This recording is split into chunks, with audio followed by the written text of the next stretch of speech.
For 20 years, Venezuela has been confronted the U.S. hegemony. Now it is confronting a new coup of high intensity, executed publicly from several fronts, with open calls to military intervention, with multiple actors that are operating simultaneously. They are asking the Bolivarian forces to join this process, and leaders of the national policy to break Chavism. Measures to asphyxiate the economy and international diplomatic threats are in the way. They are sending their best individuals so they don't lose the picture. They are subjecting the people to a psychological pressure that is unprecedented in national history. Venezuela, recolonization versus independence. This is our critical move today. As always, our board is open and we're looking at the last facts and actors involved. Correlation of forces.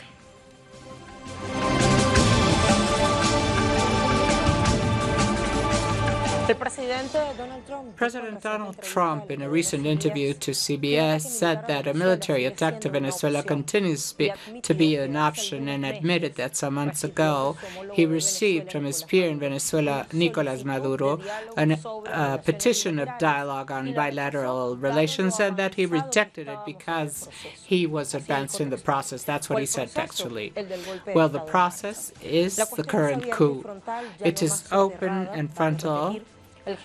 And the Venezuelan head of state, Nicolás Maduro, on Monday, February 4th, said that everything responds to desperation because they have been unable to perform the coup. We will have key testimonies today, but let's advance to one of the transcendent elements. Let's review how interventionism passes by attacking the main financial muscle of the Republic, PDVSA. One of its agencies that operates in Texas has been on the target, and the last attacks allow us to think that there is an oil embargo and the assets of the country that is not open but has been executed rigorously step by step. Citgo Petroleum Corporation, oil refining complex, and gasoline trader lubricants and petrochemical property, Venezuelan state subsidiary PDVSA in the United States, has 3 refineries, 48 storage and distribution terminals, and 6,000 service stations. It's the 6th company with a processing capacity of 750,000 gallons. In 2017, in Caracas, 6 directors of this subsidiary were disincorporated and captured in Caracas. It has a Frontier Management Group Ltd and an Apollo Management LC offered the same agency behind PDVSA and Venezuelan authorities. On May 21st, 2018, the freezing an account was approved by the United States and it was received from Citgo. Last week, after the self-proclaim of Juan Guaidó, the U.S. Secretary of State announced the blockade of $7 billion in goods and $11 billion in oil exports. For 2019, Venezuela, through Nicolás Maduro and the Minister for Oil, Manuel Quevedo, has said that it will undertake legal battle in international courts in view of these coercion and financial asphyxiation measures. The Bank of England reported its decision not to repatriate the $1.2 billion in Venezuelan gold. Oppositionist Juan Guaidó spoke of a progressive and orderly taking of assets of the Republic and from the foreign in order to develop government policies inside. Besides, the imperial actions are consistent with this declaration of Congressman Juan Guaidó. Foreign Affairs Minister Jorge Arreaza sent a tweet this Sunday mentioning U.S. President and its user in Twitter, Real Donald Trump, confirmed that he is at the front of the coup and once again threatened the use of military force with which he violated the UN Charter. The Venezuelan opposition is controlled by Trump, and the Venezuelan people has been forged by Bolívar and Sucre. And they tell us, don't be wrong. This, with regards to this acknowledgement made by Donald Trump to CBS, saying that there are several options, including, and it is not discarded yet, the military option. We will now look at this webpage. Original journalism and analysis, Gray Zone. This article is called The Creation of Juan Guaidó, How the Laboratories to Change the U.S. Regime Created the Leader of the Venezuelan Coup. This is written by Dan Cohen and Max Blumenthal. Even if he appears as a champion of democracy and nobody knew him 2 weeks ago, Guaidó it has been formed by the United States to change the government. This preparation has been made with different young men around the world. In the case of Guaidó, the real work started in 2007 when he graduated the Catholic University of Andrés Bello and moved to Washington, D.C., registered to the governance and political management program in the George Washington University, conducted by Luis Enrique Berisbeitia, a Venezuelan economist famous for his neoliberal positions. Trainers of Stratford and Canvas captured John Goycochea also with the same target. This Canvas group receives financing from NET and also the CIA. Our recommendation for today is in Russian webpage Sputnik, and it's called The First Combat Line, written by Sergio Rodriguez Gelfenstein, international analyst, former director of Foreign Relations of Venezuela. What we are living is not a testimony of force. It's an exhibition of weakness. It is the clear sample that capitalism and its political expression, representative democracy in its modern form, is that where sovereignty does not come from the people, but from the media, that are in a clear crisis, that they cannot come out from by reason, and they are forced to use force to try to save a system that is falling. I'm not saying that capitalism and representative democracy are ending. What I'm saying is that that process has started, and that even if we will still have thousands of people around the world under it, it is an inevitable process. Those who decide to take a different road will be attacked by it. This is the abstract I made of this article we are recommending today. President Nicolás Maduro was celebrating the military revolution of February 4, that also remember the days of February and March of 1998, which is the mother of the revolution that is under threatened today. We now have our guest for today, Luis. We were listening to the head of state, to Foreign Affairs Minister Jorge Arraza. Luis Tavera Huesas. How are things in downtown? Hola Lucía, un saludo para ti, para la audiencia. Greetings, Lucia, and our viewers. As you just mentioned by describing the context in Venezuela, when we are celebrating today 27 years of the national dignity led by the leader of the revolution, Hugo Chavez, and 20 years of the Bolivarian revolution since the arrival of Hugo Chavez to the Venezuelan Venezuelan people.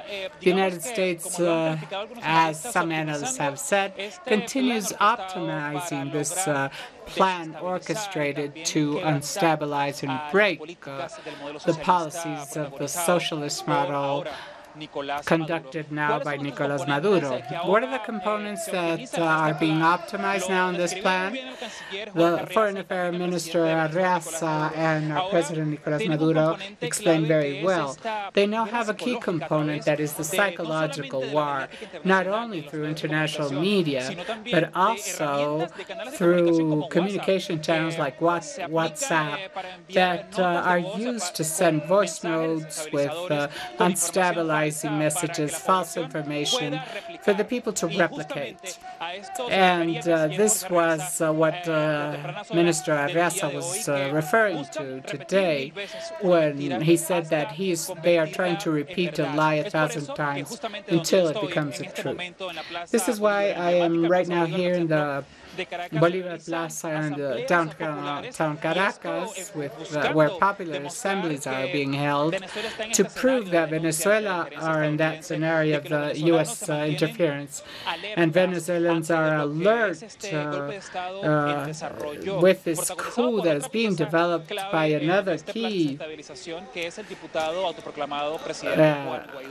against this self-proclaimed President Juan Guaidó, that Lucia said that since the Supreme Court of Justice in Venezuela has explained how Venezuelan people are and also reported the constitutional crimes he has committed. This political scenario led by some members of the opposition, but not all the opposition agrees with this media show and political show that is headed by these sectors of the opposition who believe that somebody could be self-proclaimed president against the main charter.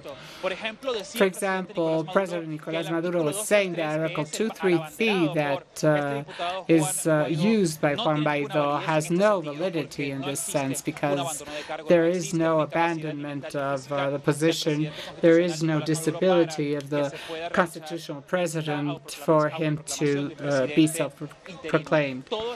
So all this context that Venezuela is undergoing must be focused on something that our president has reported and accused, and it is this theft of the international eye that Donald Trump has performed by pretending to block international financial accounts of PDVSA, which belong to the South American nation, take over these mineral resources, and also, as President Maduro has said, use these characters of the Venezuelan opposition as some kind of debit card to be able to take over this money, which they blocked to the Venezuelan people, and that this has been reported concealed as unilateral sanctions to prevent the benefit of purchasing food, medicines. And this is something that the Venezuelan people also report. From early morning today, we've been reporting here in downtown Caracas, and people were saying something important to state. They say that the United States pretends to defend a democracy, but if they thought they were defending Venezuelan people, they are not doing it through blockade and support to these constitutional crimes headed by the self-proclaimed president and the psychological war through the international media. Psychological war, constitutional crimes, robbery of international eye are the components that the government keeps alert, Lucia, and these pieces that the United States are moving will be defeated, as our president has said. Thank you, Luis, for the summary from the emblematic Bolivar Plaza from Caracas. Our correspondent, Luis Tavera, who informed us that this plaza has become a scenario of concentration in favor of democracy. It's also important to add this element. The government of Benjamin Netanyahu has recently sent 130 soldiers and volunteers to Brazilian territory. With a president like Jair Bolsonaro, these soldiers are very well equipped under the excuse that this country needs assistance after an incident they had with a dam. André Vieira is ready to report. It's very difficult to think this is some kind of provocation, or stop thinking that it could be a provocation or a joint maneuver against Venezuela. We listen to you carefully, André. Greetings, Lucia, and our viewers.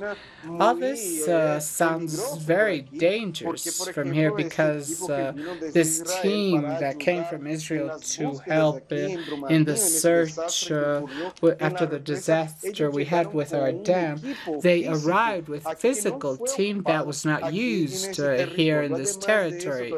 Besides this, this also shows the submission of Jair Bolsonaro to these presidents, for example, Netanyahu and Trump. We're talking about Israel and the United States by Brazil and our new president. But we must also remember that all this is part of a process that started even with the coup against President Dilma Rousseff. That also, and also remember that Lula had 87% of approval. Dilma Rousseff came with a very strong popular policy, and the U.S. espionage came and started working against Dilma Rousseff, against the oil Petrobras, and then we have elections where our highest leader of the country and leader in the surveys did not participate, and now Jair Bolsonaro came out as the great beneficiary of this process and won the elections in an election where the leader did not participate. Bolsonaro is implementing a set of neoliberal policies in this country and foreign policies against, for example, countries like our fraternal brother country of Venezuela. The president of Brazil, as well as other presidents of the world, like the so-called Group of Lima, are seeking to act against or with an external agenda against the Venezuelan people that decided to have Maduro as president through elections. In Brazil, the government of Jair Bolsonaro, let's remember he took office on January 1st. During this first month, he has been already involved in corruption accusations that affects his elder son, who is Senator Flavio Bolsonaro, who has been accused of corruption that also affect Jair Bolsonaro's wife. Besides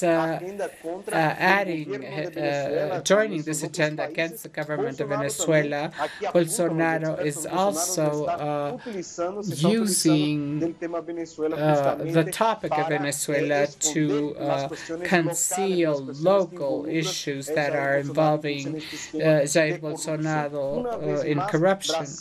Once again, Brazil, since the coup, let's remember that Michel Temer was already aligned in this group with the United States as a servant, but now with Jair Bolsonaro, this is still clear and has been declared by the government that is aligned to the United States against the sovereignty of a country which is our neighbor. Thank you, André. What we now have in Venezuela is the union of series of contemporary operations in the Middle East and the Balkans. We also want to deal with some of the hypotheses we have presented in our critical move. Perhaps, in view of the impossibility of definite victories, are they trying to make Venezuelan the imperial Latin American trophy? We'll be back with more critical moves after this pause.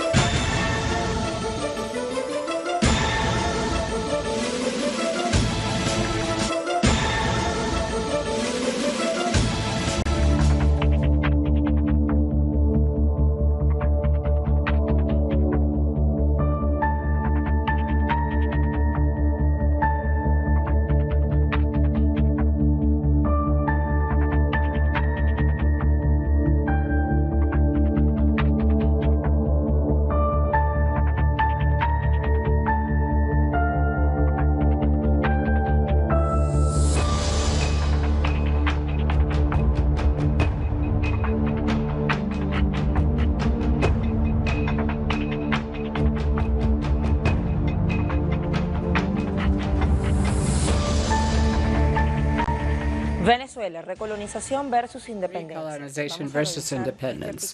We will review this article written by Rebecca Westphal, published in the webpage Misión Verdad. The title is Parallel Government, an Old Format to Destroy Chavism. It's a broad investigation we recommend you read because, among other things, it talks about how the United States has used, not few times, an intervention combined with the instauration of so-called provisional transitory governments with different purposes, including penetrating the power institutions, for these to be to the service of the great capital and control strategic resources, but also to be penetrated by person trafficking, slavery, corruption, drug, weapons traffic, organized crime, etc. The dismembering of the Yugoslavia Republic shows a perfect image, I'm reading, of how the establishment of foreign governments linked to the great capital brings criminal vices of free market that alter forever the substance of society. After the NATO's intervention in Kosovo, it was proved that facts can superpose theoretical and, if conditions allow, if the United States achieves the declaration independent in those states that were called Yugoslavian. This investigation says that talks about several aspects. We will add the vision of our analysts from Mexico. We have Ana Teresa Gutierrez, El CID, Internationalist of Autonomous Metropolitan University. Thank you for being with us. In a while, we will add Juan Romero from the state of Zulia in the west of the country, also analyst.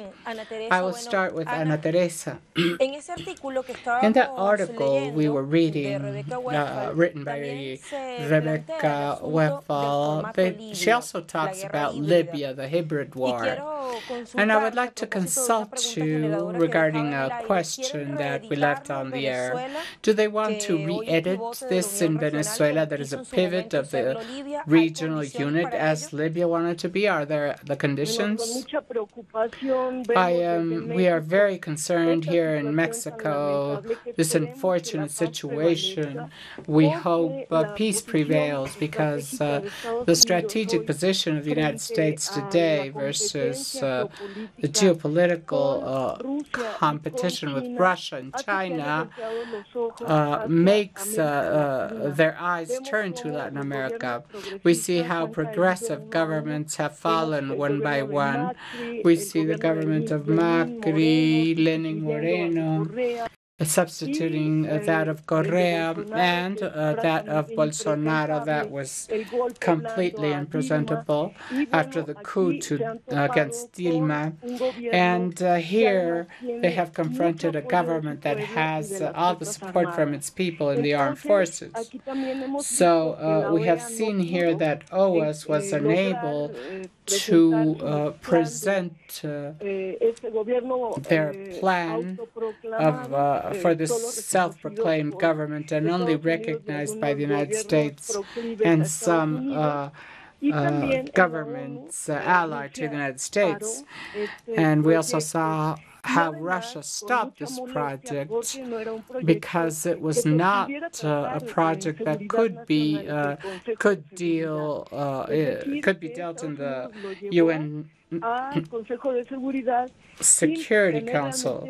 The United States wanted to legitimize it in that Security Council. So the project planned by the hawks united to Trump, like Bolton and Pompeo, in my opinion, is difficult to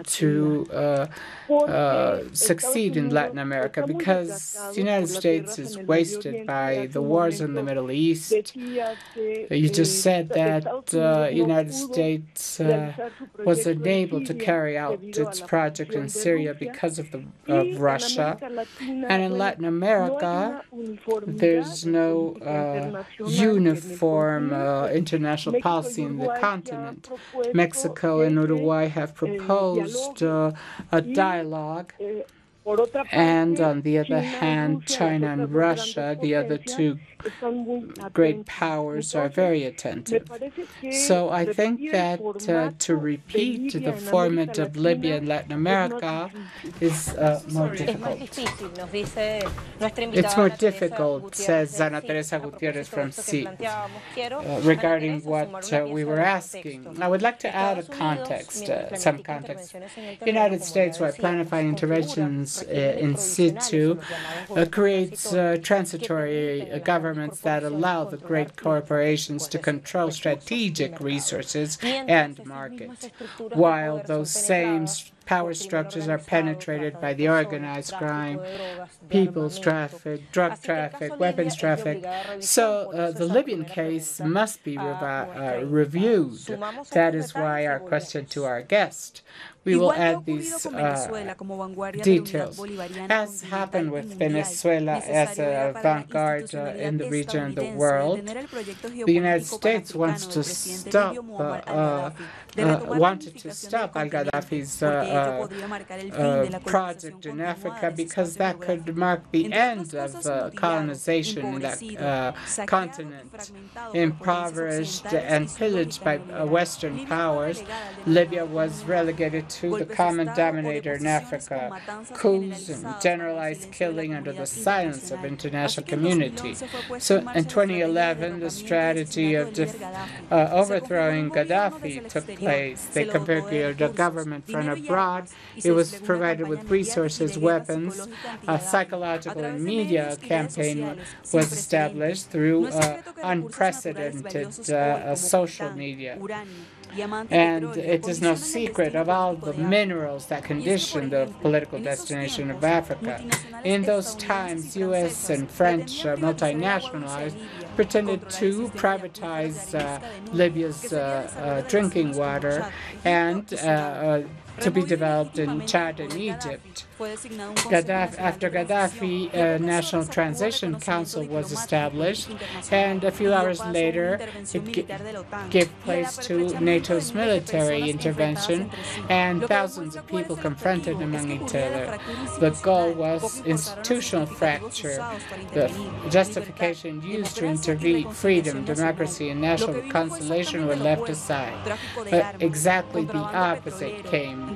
Weapons traffic, mercenaries training, hatred, and economic slavery, while the State Department of the United States used foreign accounts to finance this. I would like to add our other guest, Juan Romero, from the west of Venezuela, state of Zulia. Thank you for being here, Juan. regarding what we were just transmitting, to put you in context and answer one of the questions we are making here, I ask, are there differences but also similarities that lead us to study this panorama as a reference? What do you identify? Thank you, Lucia. Thank you for your interview. I think there are several elements.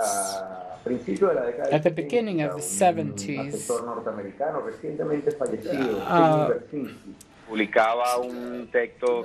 Sylvie Vertlinkly just deceased and published a document explained what was happening the day United States in the Technotronic area, and said that the United States would be unable to sustain the hegemony it had built since the Second World War ended in 1945, and that it somehow needed to recompose its forces, adding the UK, European Union, countries in Asia, and strengthening its presence in Latin America. What has happened in Latin America and in general in the world is basically related, and especially at the beginning of the 21st century, has been a rearrangement of relations. I have defined it as a de-Westernization of world hegemony. What do I mean with de-Westernization? Well, that very slowly and progressively the United States have lost its traditional dominion control. And this takes place first by the exhaustion of its own system, the so-called steel triangle, which is the true power in the United States, composed by the military-industrial apparatus, the institutional, political, military structure is the second element, and finally the lobbying performed in the U.S. Congress has impoverished its capacity of convincing. Clausewitz and Sue said it differently. A country has to resort to war to keep its control is starting to lose. We must remember what happened in Libya, in Iraq, and Afghanistan, what they tried to do with Syria, and what they're pretending to do right now with Venezuela, in general Central and South America, is related with a rearrangement, with what they have called the Project for the New American Century, that seeks to reconfigure its military hegemony above its allies and adversaries, that seeks to create zones of economic control, and all this through military superiority. The obstacle are countries like Venezuela. Vladimir Putin has an advisor called Alexander Dugin, a geopolitician that is very important in Eurasia, who says that the United States is confronting three large challenges. The first is the great union between Russia and China as a political unit that is threatening with the new Silk Route, and before the marine expansion in the 15th century commanded all the routes. The second danger is Islamic extremism, and the third danger, Alexander Dugin was very precise when he was talking about the Bolivarian revolution. Why the Bolivarian Revolution? Because the first two dangers, the only one that is really a threat is the Bolivarian Revolution. Let's remember that President Chavez launched the idea of the 21st century socialism that revises the elements that characterize the so-called real socialism built after the Bolshevik Revolution in 1917. And on the other hand, the 21st century socialism implied broad mechanisms for participative democracy. Venezuela is a poor example. When President Barack Obama in March 2015 called Venezuela a threat to its security, he was right, but not in military terms as at a given time they said, because the armed forces in Venezuela don't reach 300,000 men. The true threat is its example. Venezuela is consistent with what the Colombian theory author Orlando Falco called the insubordination of the people. Venezuelan people is a people that does not subject. And look what happened upon the Venezuelan experience. The invitation of a set of constituent processes in Latin America, strengthening the South-South Union, strengthening the organization of petroleum-producing countries, and the Caribbean Union that was a dream of Bolivar, and a series of actions that put U.S. hegemony at stake since they formulated the doctrine, the Monroe Doctrine. So Venezuela is an important element in this world dispute, as is Brazil, and this is why the offensive of Bolsonaro against Brazil, as was the Kirchner in Argentina, and that is why they have now Macri. Another example is Mexico, and this is what we saw, the elections that led López Obrador to the presidency. This also talks about the great pressure that just happened in El Salvador and the results of what happened in Colombia also. It's a rearrangement of the most conservative forces. There's a new force that demand the left movements two things. One, to review the organization mobilization mechanisms, what at a time the authors called instruments of mobilization and conceptual framework for mobilization. And the second term is an anti-capitalistic response. There is no possibility of dialogue with the owners that are excluding by nature and that tend to exploit men, as Marx said. We have to advance with what Ivan Mesara said at a given time. Beyond the capital, he said, we must create a goal of monetary mechanisms whereby they control the world dynamic with the dollar. And this is the vision they have against Venezuela at this time. It is related to the announcement made by President Nicolás Maduro on cryptocurrency, Petro, and how that cryptocurrency can have a strong support in gold, oil, and other strategic minerals, of which Venezuela has an abundance. Thank you, Juan and Ana. Our time has ended for this analysis, but we will surely contact you soon.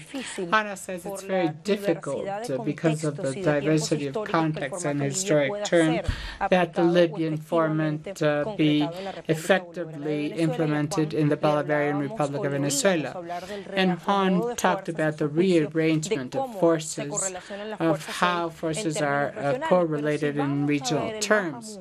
But if we see the world map and we see that polarization regarding Venezuela is quite significant. What arguments does each actor place and what weight do they have? We will analyze this with our following guest after this last pause.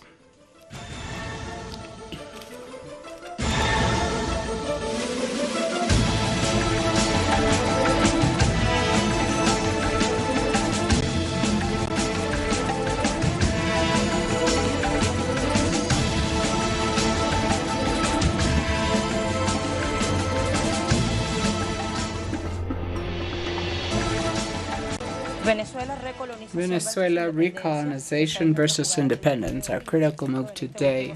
And in this last segment, we have as guest to analyze all the elements we have put on the table, Francisco Gonzalez, international lawyer, analyst of integration systems. There are different items we were reviewing in our former part if the Libyan format could be implemented here, which I think is a mandatory reference in our times. And you listen to our guest's conclusion. And we also talked in regional terms, Before looking at our map, I want to remind you Mexico has a clear position not to interfere in internal matters. It's important to advance towards a dialogue, and in this, Mexico is offered to accompany in a possible process of the kind. But this doesn't happen with other actors. Brazil, Venezuela, it has main danger because these are geographically neighbors. They are functional to the coup strategy and even a military intervention. I have been listening to the colleagues, and all these days I have been reflecting on everything, and there's something that is very specific and we must strengthen here, which is the defense of the Constitution. I think that February 4th is a symbolic day, 27 years where not only Venezuela but Latin America, the world, which is the appearance of Bolivarianism in the political scenario. Upon this, we start building a dynamic of continental integration that has its repercussions until now. And Mexico's in this wave, and Uruguay as well. So we see a kind of polarization that are supporting the Constitution now, and President Nicolás Maduro, and the others that are going with the extreme right in Venezuela. So we see polarized recomposition that has their expressions in Venezuela regionally, but also in the world. When we see the decisions of Pedro Sanchez under much pressure in Spain, of course, but I think they have a repercussion in the European Union. Something important in the European Union, they didn't have a unified decision. I think it was 2 years ago they decided regarding U.S. sanctions. They decided unanimously. They supported this with Federica Mogherini at head. But at this time it broke, and this shows fractures and polarization inside the European Union regarding supporting President Maduro or Trump. It created a contact group in view of the lack of consensus regarding the Venezuelan situation. And that group, through a recent release that they will have their first meeting on February 7th in Uruguay. What could come out of there? The important thing is to evaluate several things. First, Uruguay, and even if 34 years ago, Uruguay was one of the most important countries even to decide Venezuela's exit from Mercosur. At this time, they did not implement that reasoning. They turned around, and now we define why.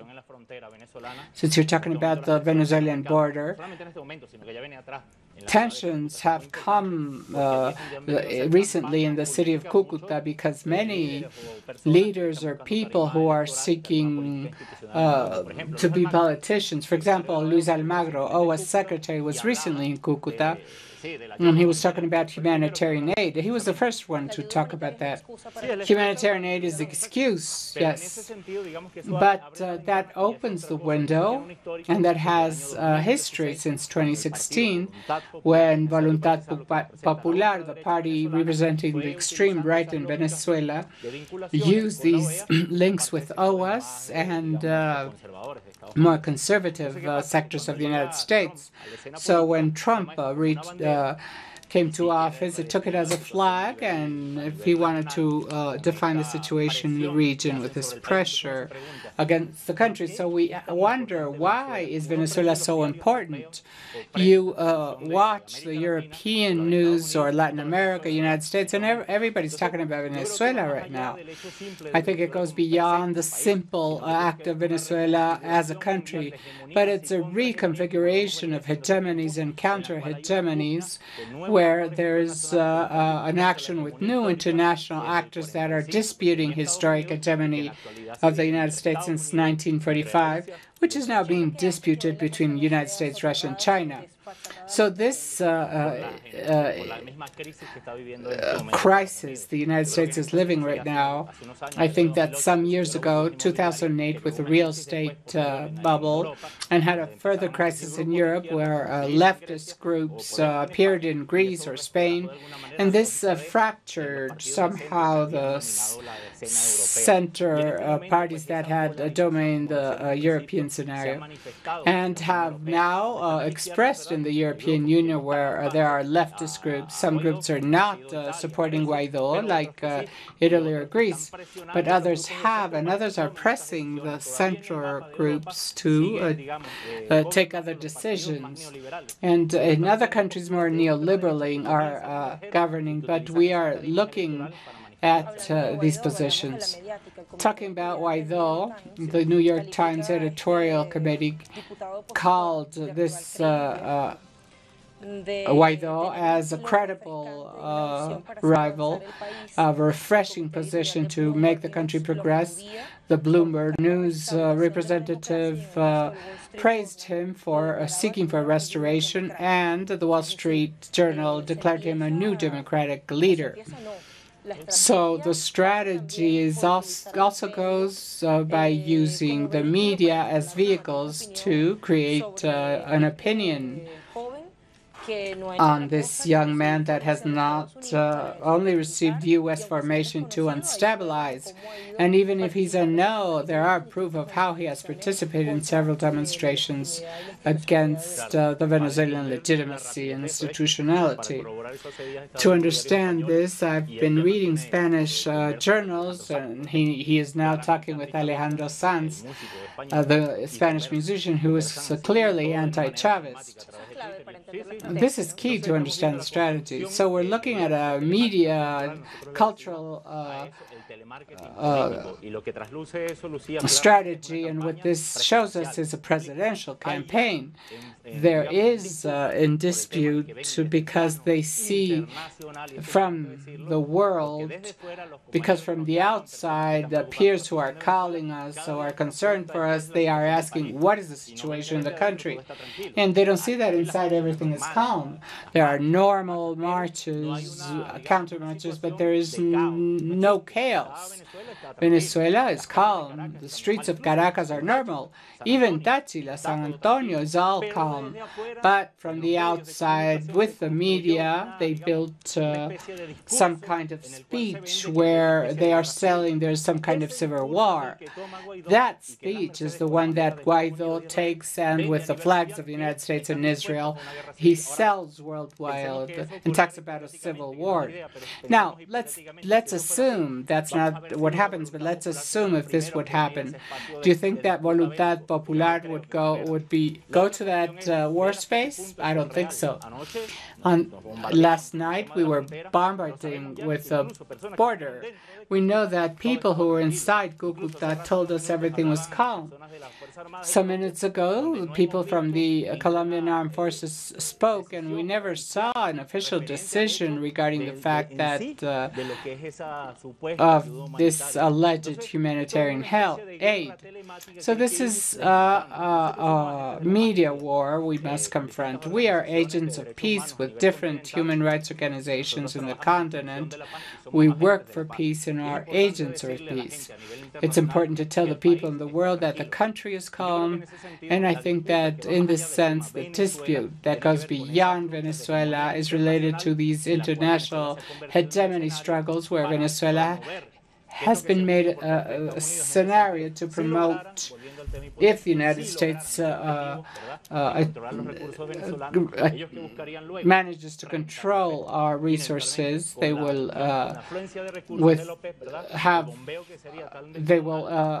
attack OPEC and make prices go down, and go against the will of countries like Russia that supply Germany, for example, that's very strong in the European Union, and that would economically weaken Russia and the influence of Russia and China in Latin America.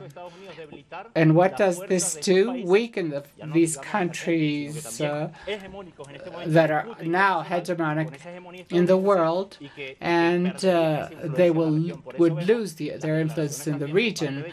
This is why we see the Chinese and Russian declarations that are sound declarations against a possible intervention. Are they a real containment wall? I do think so, because at speech level, because we've been reviewing the Libyan process, at this time they would have taken the decision of attacking directly. So another important point is that inside Venezuela, the most radical opposition, many people outside doesn't understand that Voluntad Popular, first, Primera Justicia, are most radical that never went to elections. They didn't accept the Constituent Assembly, and they played the non-politics. And they lost a great social basis, and each time they offer something like January 23rd, where Guaidó self-proclaimed himself as president, they lost that social force, and they lose it.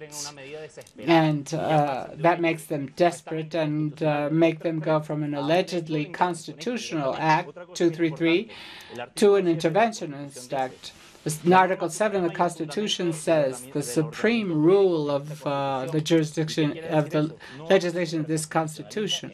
So Latin America doesn't have anything above the Constitution. Venezuela doesn't.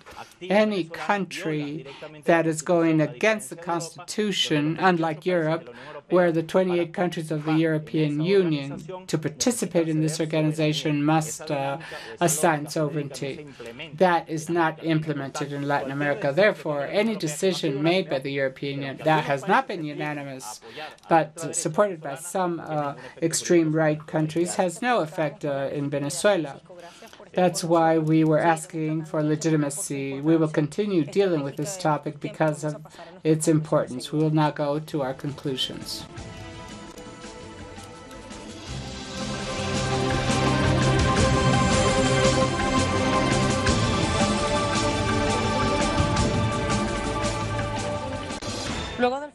After the end of the Cold War, the United States couldn't say another thing that he was struggling against communism and applying democracy. In Venezuela, they are developing a clear U.S. coup against all national and international legislation. They are trying to destroy the South American nation from the inside. On the other hand, we ask for respect, peace, diplomacy, dialogue, and especially resistance. The characters involved also give us important notes, from John Bolton to the appointed, that man appointed to restore democracy, Elliot Abrams, and those who were commercial attachés in Venezuela.